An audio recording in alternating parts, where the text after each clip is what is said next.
두 번째 세션에서는 이제 신사업 아이디어 도출 및 검증하는 프로세스를 저희가 설명드리려고 합니다. 자, 앞서서는 우리 치킨집이었는데 요번에는 그 미장원입니다. 미장원. 요식업, 미장원 다 같은 또 소상공에 있지 않습니까? 그러니까 보통 이렇게 우리 주변에서 흔히 볼 수 있는 그런 업종들이라서 친근하네요. 그렇죠. 그리고 생각보다 이 미용업을 하겠다는 친구들이 좀 있더라고요. 그래서 이제 최근에 저희도 소셜벤처팀, 그 LH 소셜벤처팀의 그 고대 팀인데 그 팀은 그 헤어 디자이너, 그러니까 전문적으로 헤어 디자이너와 소비자를 1:1 매칭해주는 서비스를 개발하는데 꽤 잘 되는 비즈니스를 하고 있어요. 왜냐하면 파마하고 이런 거가 비용이 큰데, 그리고 프리랜서로 일을 하시는 분이 있는데 그들과 전문가와 이걸 매칭하는 서비스에 대한 욕구들이 막 있더라고요. 특별히 대학생들 같은 경우에는 미장원비가 되게 비싸고 미용비 비싸서 이걸 이용을 잘 못하는데 이거를 매칭해준 서비스에 대한 수요가 서울에는 있어서 일을 하는 친구들이 있는데, 우리가 흔히 볼 수 있는 소상공인의 대표적인 케이스 중에 하나이죠. 그래서 우리가 흔히 접근할 수 있는 업종이기도 합니다. 써니라는 사람이 있습니다. 써니는 미용 기술이 있고 경험이 있습니다. 오랫동안 했습니다. 그래서 이 사람한테 제안을 막 해줬어요. 아유, 염색 파마 전문샵 하는 게 어때? 두피 관리 전문 서비스업 하는 게 어때? 아유, 미용 판매업 해. 이렇게 제안해 준다. 왜 이런 말씀 드리냐면, 내가 그동안 어떤 경험이 있다, 경력이 있다, 무슨 알바했던 경험이 있고, 뭐 카페에서 경험한 일이 있다. 그러면 주변에서 흔히 너 그런 경험했으니까 이거 해봐 제안을 많이 합니다. 근데 그 제안이 도움이 잘 안 되는 경우가 많아요. 이 사람은 그 아이디어가 좋은 것 같아서 제안을 하지만 내가 그걸 안 좋아할 수도 있고 나랑 잘 안 맞을 수 있는데, 그 제안을 해주는 사람 입장에서는 그냥 깊이 생각 안 하고 당신 이런 거 해봤으니까 이런 것도 해보는 게 어때? 라고 제안을 줄 때가 있습니다. 여기 나죠. 불분명한 아이디어 탐색 경로로 그냥 툭툭툭 던지는 겁니다. 그래서 여러분들도 같은 경우도 특히 소상공인 할 때 깊이 생각 안 하고 너 이거 해봤으니까 이거 해봐 라고 이렇게 제안을 막 주는 경우들이 있습니다. 근데 거절을 했죠. 첫 번째, 왜 거절을 했냐? 염색 파마 전문샵 하려니까 헤어 커팅을 하려고 봤더니 인건비가 너무 들고, 또 두피갈비 전문샵을 하려고 봤더니 자기가 특별히 손목이 안 좋아서 이거 하려니까 서비스 하는 것이 더 힘들어요. 미용용품 팔려고 봤더니 미용용품은 기존에 그 미장원에서 미용용품을 같이 파는 시장도 되게 있고 쿠팡 이런 데서 많이 팔기 때문에 레드오션 시장이라는 것을 저희가 알 수가 있습니다. 기본적으로 우리가 하는 사업은 뭐에서부터 시작을 하냐? 내가 가지고 있는 사업 아이디는 내가 가지고 있는 역량 자원으로부터 시작해야 된다. 내가 갖고 있는 자원 역량이 무엇인가에 대한 이해도가 있어야 된다는 것입니다. 그래서 출발은 뭐에서 시작하냐? 고객부터 출발합니다. 물론 시작은 내 자원 역량이 중요하지만 출발은 고객이 갖고 있는 고충 역량부터 시작합니다. 그래서 고객이 갖고 있는 고충, 그다음에 희망 이런 것들을 적습니다. 자, 고객의 밸류 체인을 풉니다. 어떤 제품을 사면 좋을까는 탐색하는 과정이 있고, 사전 작업이 있고, 염색하고 사후 관리하는 과정이 있는데, 보니까 우리 아이디어가 하나 나온 게 뭐냐면 염색 DIY 플랫폼 만들면 어떨까라고 생각한 겁니다. 그러니까 염색을 집에서 하시는 분들이 계신데 집에서 염색을 해보면 되게 불편해요. 뭐냐면 뭐가 염색약 묻을까 신경 써야 되고, 그래 혼자서 잘하기 쉽지 않잖아요. 그리고 나중에 또 시간 지났는데 머리 감고 그러면 튀기도 하고 염색하는 것이 혼자 하는 게 다 불편한데, 이 과정의 고객 경험들을 적어보는 겁니다. 이럴 때 좌절이에요. 염색할 때 이럴 때 좌절이죠. 봤더니 난 이 컬러 좋을 것 같아서 사봤더니 잘 안 맞아. 나는 특별히 내가 원하는 컬러 내기, 왜냐면 사진을 볼 때랑 직접 해보니까 그렇지 않을 경우가 있거든요. 난 이런 색깔 냈는데 이게 맞아? 그러니까 누구한테 물어보니까 물어볼 때가 마땅치 않아요. 내가 내 머리가 이렇게 내려고 하는데 그럼 어떤 제품을 섞었으면 이 컬러가 나오지? 또 그리고 나는 두피에 트러블이 있는데 염색이 잘 안 맞는데 나한테 이게 맞을까? 근데 누구한테 잘 모르겠어요. 그래서 내가 물건을 사와서 했더니 약 비율 잘못 섞었네. 묻지 않게 신문도 깔고 옷도 벗고 준비할 게 너무 많아. 귀찮아. 뭐 이렇게 되죠. 그다음에 또 막상 염색하려니까 누가 도와주지 않으면 골고루 바르기 쉽지 않고 옷에 묻고 바닥 묻고 피부에 묻고, 그다음에 이거를 진하게 바른 건지 덜 바른 건지 이것도 잘 모르겠다 이런 고통이 있으면 알겠습니다. 그래서 사후 관리도 어렵습니다. 염색약이 금방 시간 되니까 금방 빠지고 새치 올라오고 그다음에 베개 침구에 묻어서 또 청소해야 되고 불편함도 있습니다. 또 그렇지만 나한테 희망사항이 있습니다. 탐색할 때 누가 나한테 이런 희망들이 있습니다. 누가 좋은 제품을 좀 추천해 줬으면 좋겠다. 나한테 나랑 어떤 컬러가 어울리지 좀 제안 좀 해줬으면 좋겠다. 사전 작업이 있습니다. 염색에 필요한 환경도가 미리 좀 세팅되어 있으면 좋겠다. 그리고 혼합하고 그럴 때 누구 믿을 만한 사람이 이거 비율을 1대3 이렇게 섞으세요. 이렇게 좀 얘기해 주는 사람이 있으면 좋겠다라는 게 희망사항이죠.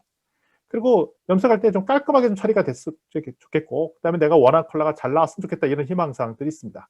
그리고 염색이 오래 갔으면 좋겠다라는 생각이고 필요할 때마다 필요 부위만 조금씩 더 칠하는 요것도 있으면 좋겠다. 고객의 욕구를 조사해 보니까 이런 욕구가 있다는 걸 확인해 봅니다. 그렇다는 얘기는 이런 욕구를 가진 사람이 많다면 시장의 기회가 있는 겁니다. 우리가 고객의 욕구 조사를 해야 된다는 얘기를 많이 하는데 그 얘기는 뭐냐면 특정 산업군, 특정한 서비스군에 이런 페인과 고충사항이죠. 이런 게인즈, 희망사항이 있는 것들을 확인하는 겁니다. 근데 이런 사항이 있다는 것이 분명히 확인됐고 이런 욕구가 있는 사람이 꽤 숫자가 있다는 걸 확인하면 사업기회가 있다는 것입니다. 그래서 요 사업기회가 있다는 것을 확인한 요분들이 써니라는 요분은 새로운 아이디어를 낸 거죠. 염색 공간도 제공해주고 염색제 선택하고 혼합할 때 컨설팅을 해준 거죠. 이렇게 섞으세요. 그다음에 염색 과정을 옆에서 코칭해주는 염색 DIY 플랫폼, 그러니까 미장원 하면서 그 옆에 자가로 스스로 와서 염색을 할 수 있는 플랫폼을 만들어야지라는 아이디어를 만든 겁니다. 추가한 거죠. 근데 이걸 그냥 바로 해보면 안 되잖아요. 잘 나올 줄 아니까. 그러니까 미리 DIY 염색 고객을 무료로 참여할 수 있는 사람 가지고 테스트하는 겁니다. 이 사람 거는 어떻게 테스트해 볼 수 있냐 하면 기존에 미장원을 하고 있으니까 손님들이 오잖아요. 그 손님들 올 때마다 그 사람한테 이제 염색이 필요한 사람한테 무료 테스트단을 하는 거예요. 그래서 이 사람들이 테스트 해보고 진짜로 해봐서 진짜 염색 DIY 플랫폼을 만드는 것이 가능할지 안 할지를 분명히 테스트를 해서 실험을 계속 반복을 하는 겁니다. 그럼 요거를 해봤더니 참 좋았네, 나빴네, 서비스가 이게 뭐냐, 요거 너무 좋은데요. 다양한 의견이 나오잖아요. 그래서 또 물어보는 거죠. 요걸 만약에 유료를 한다면 얼마까지 낼 의향이 있어요? 뭐 이런 걸 물어봅니다. 그런 걸 물어보고 확인하면은 결국 이거는 유료 서비스가 가능할 것이다 라는 것을 충분히 피드백을 받은 다음에 염색 DIY 플랫폼들을 만드는 것이죠. 그래서 반드시 서비스 같은 것도 새로운 기술 서비스에서 테스트베드 환경을 만들어 보는 것 되게 중요합니다. 자, 테스트베드를 했더니 여기 좀 오타예요. 30대가 아니고 20대인데 보니까 여자끼리 올 때는 20대, 30대가 제법 숫자가 있다는 걸 알게 됐고 남자는 혼자 안 오고 커플이 올 때는 20대, 30대가 많이 온다는 것을 알게 됐어요. 이거는 고객들 가지고 이렇게 계속 해보니까 이렇게 알게 됐죠. 그래서 첫 번째 타겟이 20, 30대 여성이 주요 타겟이라는 걸 알게 됐고 또 일부 20, 30대 여성이 커플로 남자친구 데리고 와서 하는 경우들이 있다. 그리고 잠재로 10대 여성도 가능성이 있다. 근데 문제는 10대 여성은 구매력이 낮다는 걸 가지고 있구나라는 것을 알고 있겠고 그다음에 남자들은 여러 가지 사회적인 시 때문인지 뭔지 모르겠지만 별로 없네 이런 것들을 조사를 통해서 알게 됐습니다. 따라서 우리가 이제 테스트베드에서 조사할 때는 결국 우리의 타겟 고객층이 누구인지 왜 여기를 와서 이런 서비스를 받으려고 하는지 이걸 테스트 해본다는 거죠. 그래서 이런 걸 통해서 신사업 시작하기 전에 반드시 실험 테스트를 해봐야 된다라는 것을 알게 되겠고요. 그 다음에 이럴 때 이런 질문들, 나중에 이 질문을 한번 동영상 보시면 알겠지만 구체적으로 이 테스트를 할 때 이런 질문들을 던져야 됩니다. 염색할 때 애로사항은 무엇이었습니까? 이렇게 묻지 말고 염색 단계별로 느끼는 문제, 어려움은 무엇입니까? 뭐 이런 식으로 물어보고요. 구체적인 고객 의견, 원하는 컬러를 위한 염색약을 고르기가 어려운가요? 뭐 이런 질문들. 그래서 이 고객을 통해서 충분히 실험 테스트를 하는 것이 중요하다. 그리고 이걸 기반으로 우리가 돈을 어디서 벌 수 있는지, 이 DIY 세팅하는 거를 돈을 벌 것인지, 아니면 여기 나와 있는 제품 판매, 트리트먼트, 뭐 여러 가지 그 염색약 이런 걸 팔 때 하는 것이 좋을지라는 것을 실험 테스트에서 확인을 해봐야 된다라는 말씀을 드리도록 하겠습니다. 그러면서 이건 뭐 시간이 없어서 뭐 짧게 말씀드리면 저것도 결정하는 거예요. 그래서 얼마에 받으면 좋을지. 그래서 조사를 해보니까 한 14,000원 받은 게 적당하다는 걸 알게 됐어요. 그러니까 이거 3만 원 받을까 했더니 막 너무 비싸다, 너무 싸다, 너무 비싸다라고 생각하는 극소수고 너무 비싸다가 대부분이고 막 이러는 거죠. 그래서 적정 수준이 14,000원 정도가 나왔어요. 근데 14,000원 받으려고 봤더니 그 수익을 계산해 보니까 마진 이런 거 해보니까 이거는 적정 수익이 최소한 400만 원은 나와줘야 되는데 14,000원 받으면 한 달에 이렇게 250만 원밖에 안 되는 걸 보고 이용료를 14,000원 받으면 안 되겠다는 걸 알게 됩니다. 그러니까 서비스를 하기 전에 이 가격을 이렇게 측정해서 이 정도 고객 숫자가 오면 이게 우리에게 수익 타산이 맞는지 계산을 해야 되는데 실제 이런 계산도 안 하고 그냥 바로 사업하는 경우가 있습니다. 커피숍을 하면 예를 들면 아메리카노를 하루에 몇 잔을 팔아야 나한테 수익이 창출되고 마진이 창출되는 충분한 계산을 해야 되는데 그거 계산하지 않고 하는 경우도 있거든요. 미장원을 하면은 내가 도대체 몇 명의 손님을 헤어컷, 염색 이런 것들을 해야 되는지 나와야 되는데 그거 나오지 않고 그냥 하는 경우들이 많이 있습니다. 그래서 고객의 반응을 봤더니 14,000원 받는 게 가장 적정한 수준의 가격이었는데 이 가격을 받아서는 수익이 안 만들어진다는 것을 알게 돼요. 그럼 어떻게 되죠? 그냥 14,000원 받고 하면 안 된다는 것입니다. 그럼 어떻게 했냐? 이 사람들은 이거 갖고는 안 되네. 현지 조사에 14,000원이 적정한데 그럼 어찌됐든 가격을 높여야 됩니다. 2만 원은 대줘야 계산을 해보니까 2만 원은 받아야 적정 수익이 만들어진다는 걸 알게 됐어요. 그럼 2만 원을 받으려면 어떻게 했냐? 서비스를 더 바꾼다든지 해갖고 이 사람이 객단가라는 것은 뭐냐면 한번 고객이 와서 돈을 지불해주는 비용이 객단가인데 14,000원이 아니라 더 많은 돈을 지불할 수 있는 방안이 무엇인가에 대한 신규 추가 서비스가 들어가야 된다는 겁니다. 그래서 여기서는 이제 원모어 서비스, 스타일 코칭, 연모제 혼납, 시술 코칭 뭐 이런 것들을 더 추가해서 객단가를 2만 원으로 올릴 수 있는 방안을 모색해서 다시 제시를 하는 거죠. 그래서 이런 것, 그러니까 우리가 테스트를 한다는 것이 단순하게 소비자가 이걸 좋아하는지 아닌지도 판단하는 것뿐만 아니라 가격에 대한 결정도 해야 되고 여기에 구체적으로 무엇은 서비스를 제공해줄까지도 함께 결정을 하셔서 이 모든 것들을 다 계산했더니 수익이 안정적으로 나올 것까지 계산을 해 보여야 된다는 것입니다. 자, 지금 그 교수님께서 설명하시는 장표마다 저희 관리회계 그 양식들이 참 많이 나오고 있어요. 지금 맞죠. 예. 바로 앞장표도 그 CBP 분석을 활용하는 장표이고 또 그 앞에도 BP 그 예, 화면도 그렇죠. 좀 보여주셨고 이래서 우리 친구들이 좀 낯익은 장표들 보고서 수익성 분석은 또 저렇게까지도 해야 되는구나 라고 참조할 수 있을 것 같아요. 생각보다 깜짝 놀란 거가 창업자들이 이거 없이 시작을 해요.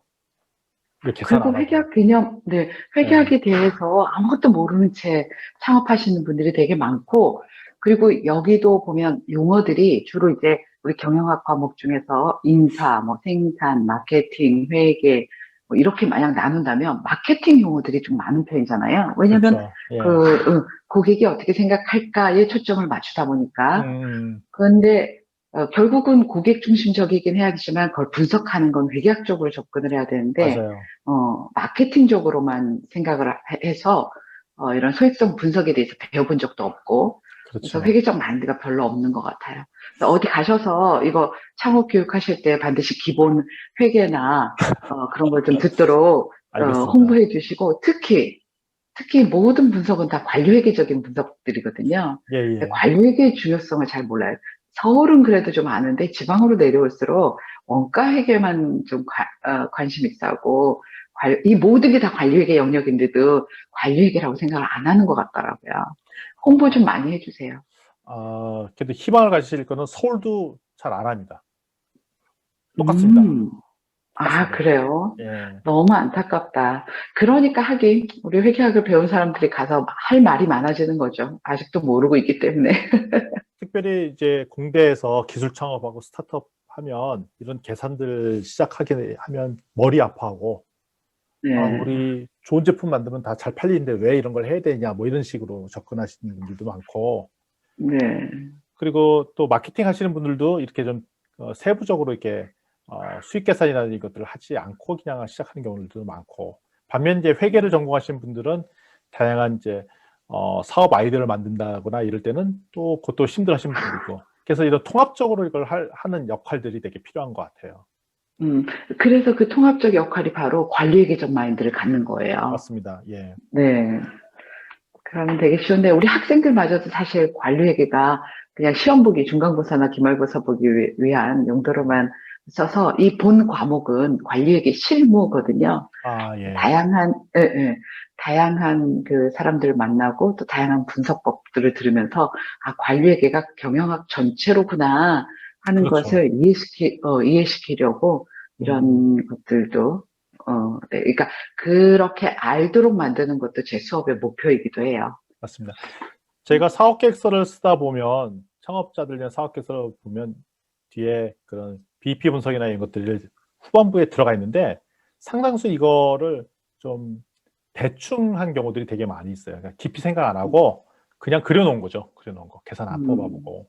그래서 조금만 이 관리계적 관점을 알거나 이 상황들을 아는 사람들은 이거에 대한 원가 계산이나 매출 계산이나 이런 거가 다 그냥 해놓은 것 같다는 것을 금방 파악이 되는데, 거기까지는 깊이 생각 안 하고 지금 만들어 놓은 경우들이 많이 있습니다.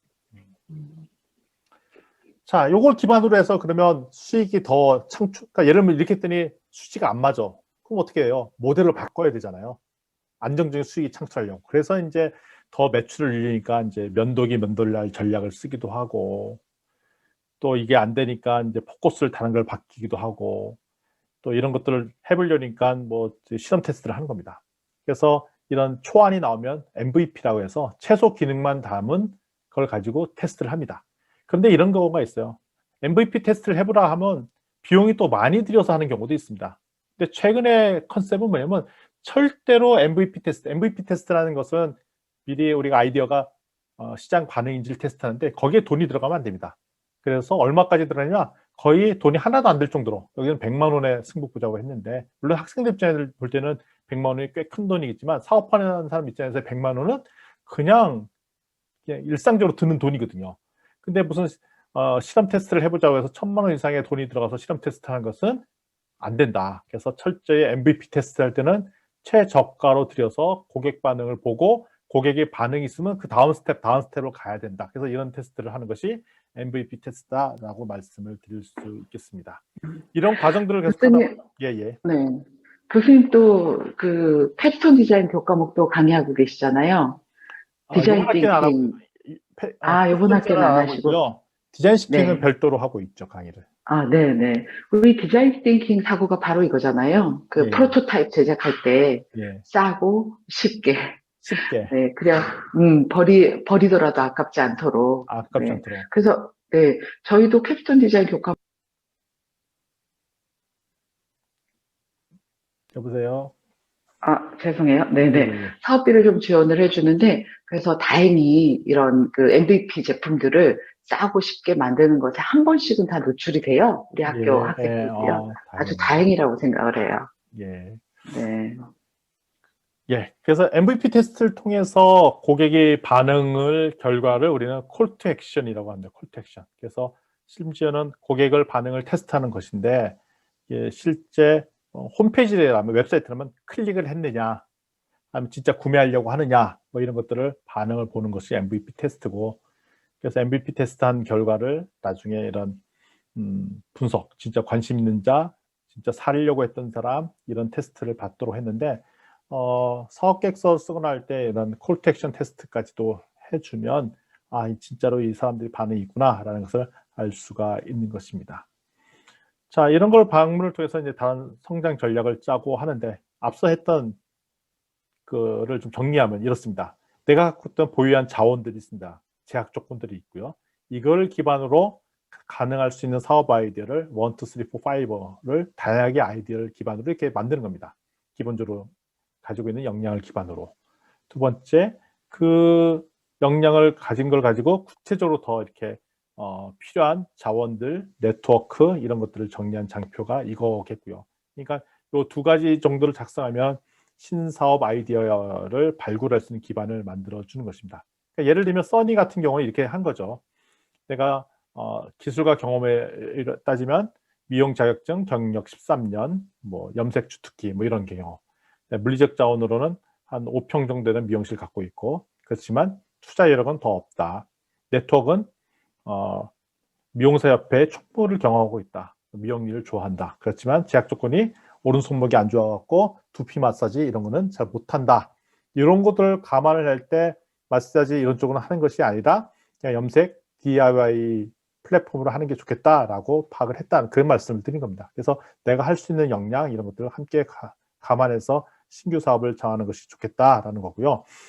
특별히 또 이걸 할 때 고려해야 될 것은 트렌드를 같이 봐야 됩니다. 특별히 올해 같은 경우는 코로나 팬데믹 현상이 나타났죠. 그래서 전 세계적으로 지금 다양한 흐름들이 다 바뀌어 버렸습니다. 돈이 많이 풀렸고요. 그다음에 여행을 자유롭게 가지 못하는 상황이 돼버렸고요. 뭐 이런 것들을 다 반영한다는 거죠. 특별히 올해 우리나라 같은 경우는 환경 에너지 쪽에 예산이 엄청나게 배정되어 있어서, 근데 이것은 미국, 유럽에도 마찬가지라는 거죠. 그래서 향후 몇 년간은 환경, 그린, 에너지 영역에 정부 지원 장금이 엄청나게 쌓일 예정인 것이고, 뭐 이런 것들을 반영해서 사업을 하는 것이 좋더라 이겁니다. 특별히 제주도라는 측면에서 볼 때는 항상 이슈가 환경 에너지 이슈를 같이, 그러니까 식당을 하던 요식업을 하던 모든 관광을 하던 관광, 특별히 우리 국내 마켓에서 관광, 그다음에 에너지, 환경 요 섹터를 같이 섞어서 할 수 있는 것들이 기회가 있을 것입니다. 왜냐하면 향후 5년간 최소한 10년간 환경 에너지 분야는 환경 에너지 기반으로 하는 ICT 분야는 전 세계적으로 예산이 배정되어 있기 때문에 특별히 모든 업종의 환경 에너지 ICT 영역을 섞어서 융합해서 사업을 하는 것은 새로운 기회들이 있을 것이다. 그래서 지금도 보면은 정부 지원 사업을 할 때 이런 분야에 계속 이슈들이 있습니다. 그래서 그냥 식당, 그냥 서비스업 할 때는 그 경쟁이 좀 약할 수가 있는데, 이럴 때 환경이나 에너지, 그다음에 이런 부분들을 같이 고려해서 할 수 있는 부분들. 우리는 식당을 운영하는데 친환경 재료만 사용한다. 우리는 환경하는데 그 재생 재료로 인테리어를 다 했더라. 우리는 모든 것들을 하는데 그 에너지를 태양광이나 뭐 이런 것들을 활용한 식당을 운영하고 있더라. 그래서 교육적 효과들도 나타날 수도 있고, 뭐 다양하게 패턴들이 있더라. 최근에 또 그래서 6차 산업이 인기가 있는데, 6차 산업은 1차 농산물, 2차 가공, 3차 관광, 교육, 식당 이걸 붙이는 건데, 제주도야말로 이제 6차 산업을 잘할 수 있는 그런 좋은 장소가 되고 있기 때문에 뭐 이런 것들도 함께 섞어서 고민해 보시면 좋겠다라는 생각이 듭니다. 그래서 소위 말하는 비즈니스 트렌드, 거시지표 이런 것들을 함께 고려해서 사업 아이템들을 정하는 게 좋고, 소낙비는 피해가라고 했고, 소낙비 올 때는 우산 쓰고 나가는 것보다 집에 있는 게 좋습니다. 그래서 거시 트렌드, 그다음에 정부에서 지원해 주는 사업들 이런 것들에서 모니터링 하셔야 된다라는 말씀들을 살펴봤습니다. 바로 이런 얘기들이 다 이런 얘기들이고요. 그 다음에 우리가 고려해야 될 사항들이 아까 밸류 프로포지션 계속 말씀드렸지 않습니까? 밸류 프로포지션의 첫 번째는 뭐냐면 고객에서부터 나옵니다. 고객. 오른쪽에 나오면 고객이 느끼고, 고객은 어떤 일들을 하는데, 커스터머 잡이죠. 그때 느끼는 희망사항들, 그때 느끼는 애로사항들 이런 거를 리스트하고, 이 문제를 해결할 수 있는 우리의 가치 제한이 무엇인가, 이런 것들을 정리해 보는 것이 기본입니다.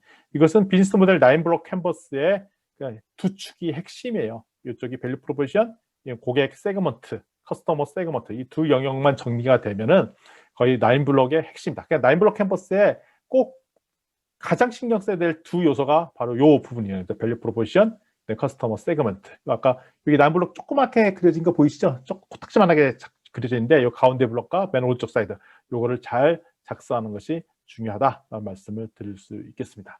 그래서 고객 욕구, 아까 살펴봤듯이 고객은 타스크, 어떤 일들을 하는데 탐색도 하고 했는데, 그때 갖고 있는 애로사항이 뭐고, 그래서 우리는 어떤 솔루션을 제안하겠다. 이것이 우리의 밸류 프로포지션이 되는 겁니다. 이런 식으로 작성합니다.